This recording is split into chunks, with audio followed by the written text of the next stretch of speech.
Hello' friends, মই আজি আপোনালোকৰ আগত এটা ৰেচিপি শ্বেয়াৰ কৰিবলৈ ওলাইছোঁ। আহকচোন।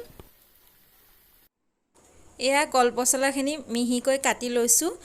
এয়া আদা, নহৰু আৰু পিঁয়াজ লৈছোঁ আৰু লগতে এয়া আলু বইল কৰি লৈছোঁ। এয়া কেৰাহীত তেল গৰম হৈ আহিছে আৰু এতিয়া তেল গৰম হৈ অহাত ইয়াত কেইটামান পাঁচফোৰণ দি দিম। এয়া পাঁচফোৰণ দি দিলোঁ। আজি এই ৰেচিপিটো অৱশ্যে মোৰ শাহুমায়েহে বনাইছে, মই ভিডিঅ'হে কৰি আছোঁ তেওঁ বনোৱাখিনি। এতিয়া ইয়াত পিঁয়াজখিনি দি দিয়া হ'ল কাটি থোৱা, আৰু লগতে এতিয়া ইয়াত আদা নহৰুৰ পেষ্টখিনি দি দিয়া হ'ল। এয়া তেলতে হালধি অকণমানো দি দিছে। আপোনালোকে যদি ইচ্ছা কৰে তেতিয়াহ'লে অন্য মছলা, জিৰা পাউডাৰ, ধনিয়া পাউডাৰ ইত্যাদি দিব পাৰে, কিন্তু আমাৰ ঘৰত ইমান খোৱা নহয় কাৰণে দিয়া হোৱা নাই বাৰু।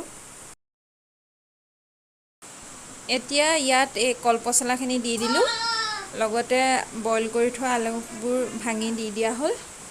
এতিয়া খুব মতে লৰাব লাগিব।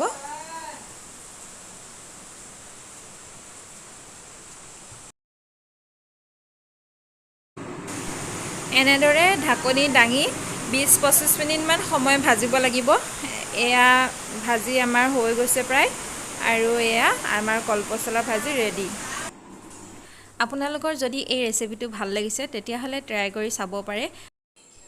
আজিলৈ ইমানতে আহিছোঁ। ধন্যবাদ।